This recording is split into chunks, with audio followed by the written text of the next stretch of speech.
Good morning. Happy day 5. We've made it to the last day of this challenge. So let me know how you are doing. If you're tuning in live, drop a comment. Let me know that you are here live. How are you feeling? How have these 5 days gone for you? What final burning questions do you have for me? Let me know all of your questions here in the comments. If you're watching the replay, drop a comment. Let me know that you are here watching the replay. So today we will cover eating in moderation, intuitive eating, how to eat carnivore-ish, and a few other things. And we'll go over the last final FAQ questions as well that I got from the other post. So there's a lot of fitness professionals, health coaches, dietitians out there that will tell you that it's fine just to eat everything in moderation. You can, have a little bit of everything, it's fine. As long as you're eating it all in moderation, you're good. That's not always the case. I do not subscribe to that view. I do not think that is the case. Because here's the thing, sugar is extremely addictive to our bodies. It's so addictive. They even did a study, hang on one second, Talis is going crazy there. Okay, so they did a study where they got rats addicted to cocaine, and then they gave them the option, they could have cocaine or they could have sugar. And the rats chose sugar. Sugar literally lights up our brains more than cocaine. It is that addictive of a substance. So is it possible to just have a little bit of sugar every once in a while and just eat some sugar in moderation? No, I don't think so. And you'll probably find this too. The longer that you go carnivore, the more your sugar cravings will go away, and they will stay away and stay gone until you have some more sugar. And then it's going to be harder to get rid of them again. Typically, if you have a little bit of sugar, then you're just back on the bandwagon and you'll be craving sugar, for a few days to come, which is totally fine. Again, there's not anything wrong with that. Like, you can still have some sugar if you want to, but you just know how it's going to affect your body, and you'll just know how you feel when you're eating it. So that's where having just a little bit of sugar can lead to a lot more. So that's where it's good just to cut it out completely, not have it in moderation at all. If you still want to have it on special occasions or things like that, that's fine, but that's not moderation. That's just every once in a while. We also want to think about when it comes to eating poison. If you had poison and someone told you, well, it's okay, you can just have a little bit. If you're just having it in moderation, it's fine. Would you still want to eat that? I don't think so. And that's literally what artificial sweeteners are. So the artificial sweeteners are no better than sugar. They're probably even worse. So Splenda, which is the little yellow packets, which is very common. It's also known as sucralose. You'll see it in ingredients labels as sucralose a lot of the time. It is a sugar molecule that they have spliced together with chlorine. So it's literally like you're consuming chlorine. It wipes out your gut bacteria. So especially if you have any sort of gut issues, gut health is something that you are working on, autoimmune disease, which we know is tied to gut health, you want to avoid that stuff like the plague. It's wiping out your gut bacteria. It's so bad for you. That's in a lot of diet drinks, a lot of like keto stuff. You have to be really careful with the keto stuff because it'll say it's keto friendly, but it's just chock full of artificial sweeteners, and that is no better. There's also aspartame, which is commonly found in Equal. It's the blue packets, also found in a lot of diet sodas. Aspartame is a neurotoxin. It's literally a toxin for your brain. Yeah, we don't want to be eating this stuff, guys. It's so bad for you. It's literally killing your brain cells every time you eat it. So if you're going to splurge and you're going to have a little treat on occasion, just have real sugar. Your body knows what to do with that. It's not great for your body, but it's not poison like these artificial sweeteners are. Sugar alcohols, as far as those go, those are not necessarily as toxic as like sucralose and aspartame, but they are known to cause a lot of GI upset, a lot of GI distress, a lot of gut issues. So again, if you have any gut issues, I would still avoid the sugar alcohols. I don't ever have sugar alcohols at all. Stevia is I'm still kind of undecided about stevia. If you're going to, I still will have like a little bit, but you got to be careful about the sourcing of stevia too, because a lot of it, if you just get the cheap stevia from like Walmart or something, a lot of it is cut with extra fillers and extra ingredients in there, which you don't want. You want just the pure stevia leaf. And as far as we know right now, it seems to be okay. but I reserve the right to change my opinion on that as, new research comes out in the future. So right now, like, I will have like a little bit of stevia sometimes and, a couple of things if I'm going to splurge or whatnot. But again, you don't want to make it a daily habit in your life. We still want to do our best to get all the sweets out, because when you have that sweet taste in your mouth, you still will have an insulin response too. So that's huge, especially for things like diabetes. So even though you're not eating the sugar, your body's still having that insulin response, and that's going to lead to you being more insulin resistant because you're still having that spike of insulin from the food that you were eating. So that is not good for people with diabetes, PCOS, hormonal imbalances. All of that is a product of insulin resistance. So we want to keep our insulin levels under control, just avoid the sweet flavors and tastes altogether. So let's think about eating intuitively. There's also a big camp out there about eating intuitively, teaching you to listen to your body and be able to just, listen to your hunger cues and things like that, which I think is great. And that is the approach that I take with carnivore. That's why I don't really track macros. I don't care about how much protein and fat you're eating. Just as long as you're getting enough and you feel satiated and full and you feel good, then we're doing it right. In my opinion, the only way you can truly eat intuitively is if you are eating a carnivore diet, or at least a whole foods meat-based diet. But really, in my opinion, that starts with carnivore. So you start with carnivore first, and then you can add in other foods if you want to, as long as they're not junk foods. Then you can probably still eat those intuitively. So let's think about this. If you sit down to eat a ribeye steak, are you ever going to eat so much ribeye that the next thing you know, you turn around and you're like, oh my gosh, I ate 4 ribeyes. How did I do that? No, probably not. But when you sit down with a bag of potato chips or a sleeve of cookies, how easy is it for you to just eat the whole thing and not know what happened? It's not possible to eat those foods intuitively. There are food scientists out there whose job is literally to make this food more addictive for you. That's their job. They want this food to be addictive. They want to override your body's natural intuitive senses so that you keep eating these foods. Okay, so eating intuitively is great, but it's not possible if you're eating potato chips and cookies and junk food all the time, even if it's keto friendly, even if it's, because again, it still has those artificial sweeteners in there. It's still overriding your body's natural normal senses. So that is where I love using the carnivore diet to really get in tune with your body. It's really, truly a way that you can know what is going on the inside. And if you are truly hungry, then you will eat meat. And if you're not hungry, then look for what else is going on. Are you bored? Are you sad? Are you lonely? Why are you seeking out food as this comfort?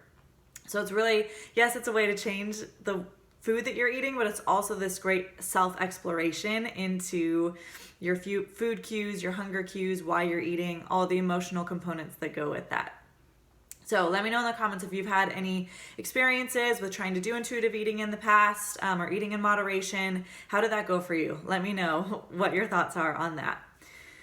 So 5 days as a carnivore. You may or may not be noticing changes by now. That's okay. You might still be in the transition phase. Transition phase can last anywhere from 1 to 2 weeks, sometimes maybe even a little bit longer.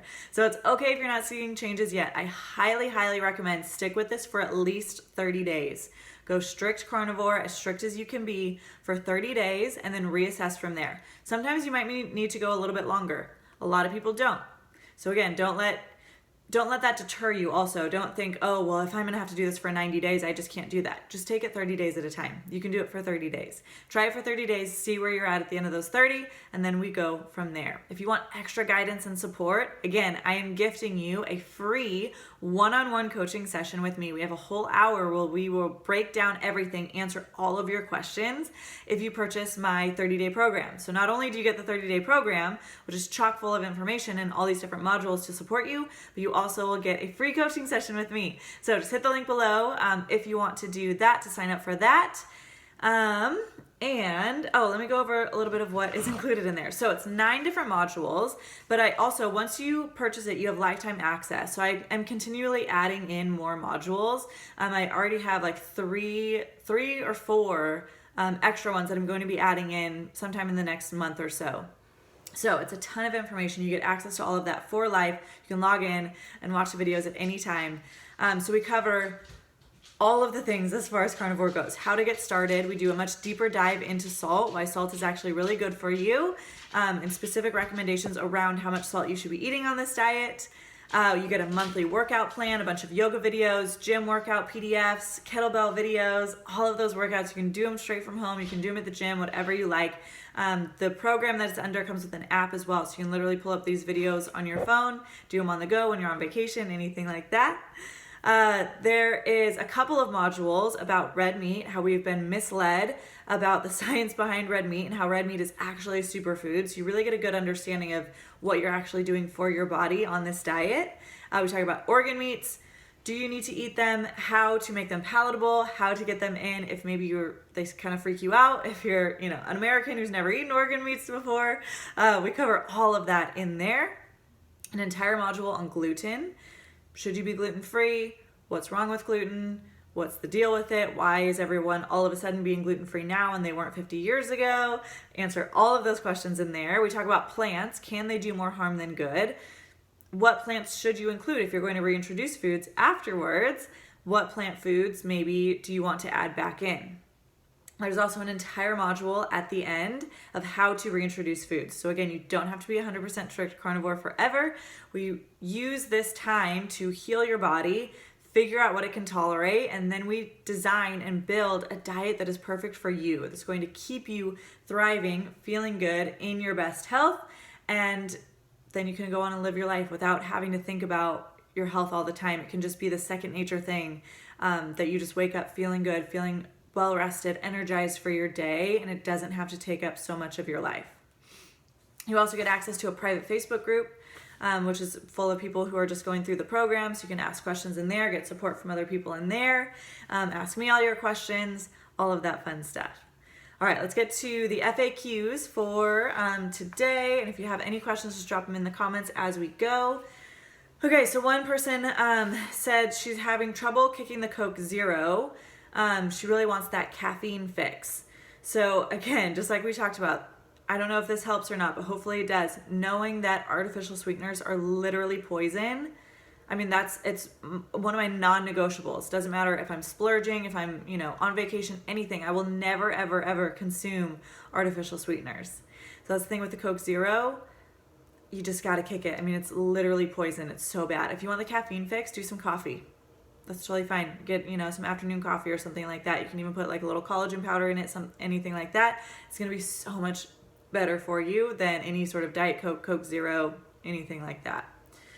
Someone asked, is carnivore hard on the kidneys? So this is a great question. It's a common misconception out there. A lot of people think that a high protein diet is really tough on the kidneys. So what we are finding is, so the research around that found that a high protein diet increased the GFR, which is just a word that means it's the filtration rate of your kidneys. So it's just a marker of how hard your kidneys are working. So these researchers found that a high protein diet increased the GFR in this population. But we don't actually know that the increased GFR was a problem. They just assumed that it was a problem, that it was bad, but we don't actually know that the increased GFR is bad for the body.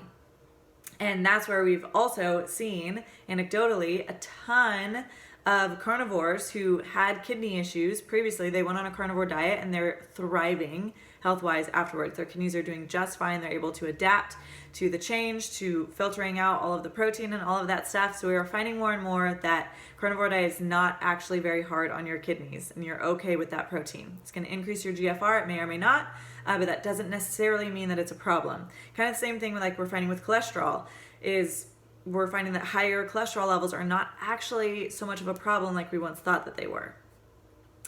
Okay, someone asked, should I stick to intuitive eating even when eating late at night? So the answer is yes. If you are a strict carnivore, then yes, you can trust your intuition, you can trust your body. If your body is hungry, feed it.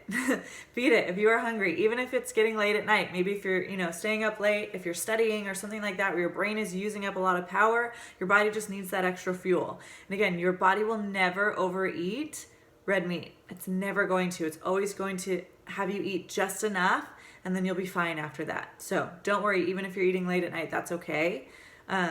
it's probably just based on your lifestyle. You know, if you weren't eating very much during the day and then you're getting hungry late at night and you're not going to bed yet, then it's okay. You can have a steak at night.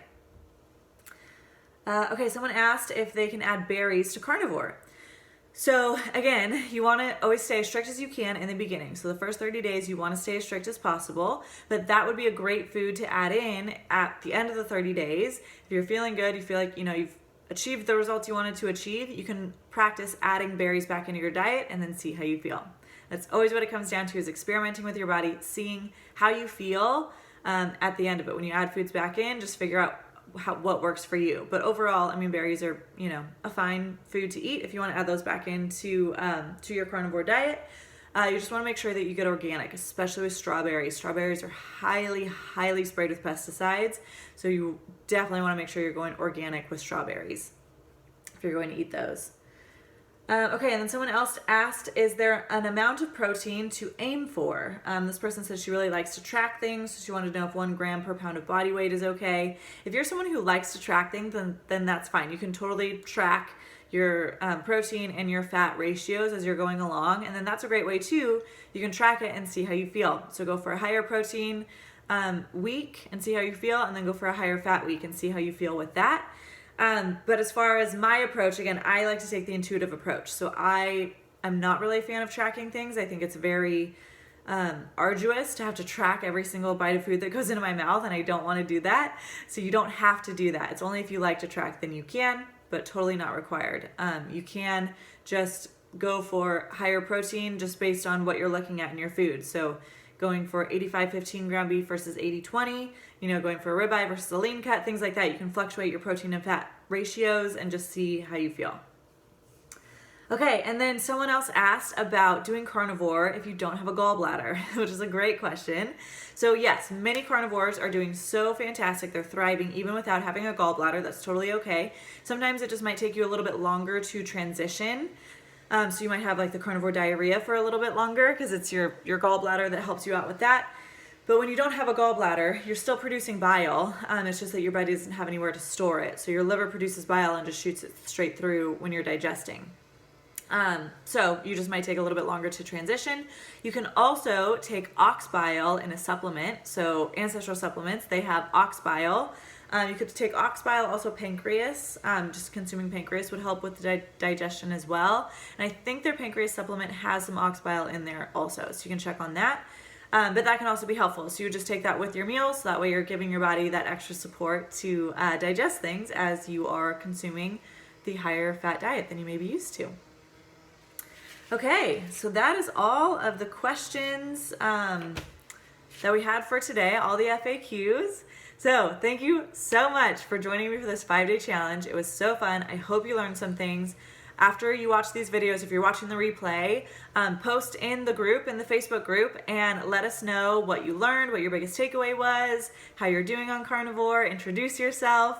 And yeah, I will post the link below in the comments for the 30-day program if you're interested in that. And again, since you are watching this 5-day challenge, even if you're watching the replay, I'm still going to gift you the free one-on-one coaching session when you purchase the 5-day program. So I will see you guys soon.